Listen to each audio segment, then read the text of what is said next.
வணக்கம் குழந்தைகளா. இது பூமியுடன் கதை கேட்கலாம். இன்னைக்கு நாம கேட்க போற கதையோட பேரு கோவக்கார அக்கு. வழக்கம் போல இந்த கதையும் நமக்கு பிரதமோட ஸ்டோரி வீவர் தளத்துல இருந்து தான் கிடைச்சது. கதை எழுதி படம் வரைஞ்சது விநாயக் வர்மா. இப்ப கதைக்குள்ள போலாமா? பள்ளி முடிஞ்சு கடைசி மணி அடிக்க மாணவ மாணவிகள் எல்லோரும் ஒரே ஆரவாரத்தோட இருக்காங்க. அக்கு மட்டும் கோவமா இருந்தா. அக்கு, அந்த சூரியகாந்தி பூவை பாரேன், எவ்வளோ அழகா இருக்கு அப்படின்னு அப்பா சொல்ல, ரொம்ப மஞ்சளா இருக்கு, கண்ணெல்லாம் கூசுது அப்படின்னு சொல்றான் அக்கு.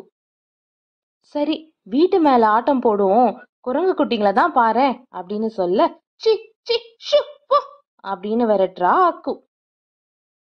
அக்கு எதுக்கோ கோவமா இருக்கா அப்படின்னு புரிஞ்சுக்கிட்டா அப்பா மோரை குடிக்க சொல்றாரு. அது அவளை சாந்தப்படுத்தும்னு சொல்றாரு.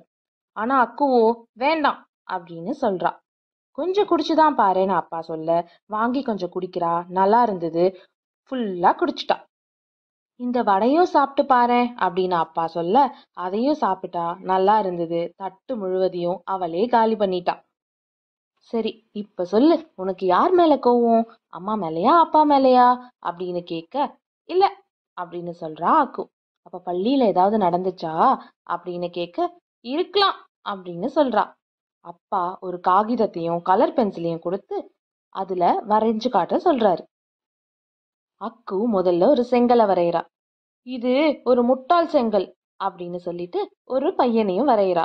இது பிக்கு, ரொம்ப கெட்ட பையன். நான் இந்த செங்கல்ல தடுக்கி விழும் பொழுது அவன் என்னை பார்த்து சிரிச்சான் அப்படின்னு அக்கு சொல்ல, அப்பாவும் ரொம்ப சரிதான், அந்த பையன் அந்த மாதிரி சிரிச்சிருக்க கூடாது அப்படின்னு சொல்றாரு. அப்புறம் அக்கு ஒரு இட்லிய வரைகிறா. இது இட்லி, என்னோட சாப்பாடு டப்பால இருந்து நான் கீழே விழும்போது வெளியில விழுந்துருச்சு அப்படின்னு சொல்லிக்கிட்டே ஒரு காக்காவையும் வரைகிறா. இந்த காக்கா அந்த இட்லிய எடுத்துட்டு பறந்து போயிடுச்சு அப்படின்னு அக்கு சொல்ல, அந்த காக்காக்கு பாவம் என்ன பசியோ அப்படின்னு அப்பா சொல்றாரு. அப்புறம் அவளோட ஆசிரியைய வரைஞ்சு, இது அமலா மிஸ், நான் கீழே விழுந்தப்போ அவங்க தான் என்னை தூக்கி விட்டு கட்டி அணைச்சாங்க. அப்புறம் என் கன்னத்தை கூட கிள்ளுனாங்க.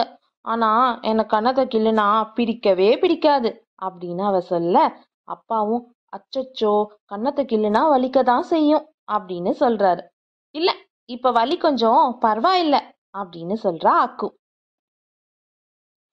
பாரு, நீ எவ்வளோ அழகா வரைகிற, அம்மாவுக்கு கூட நீ ஏதாவது வரைஞ்சு தரியா அப்படின்னு அப்பா அக்குவ கேட்க, கண்டிப்பாப்பா அப்படின்னு சொல்லிட்டு அவ வரைய ஆரம்பிக்கிறா.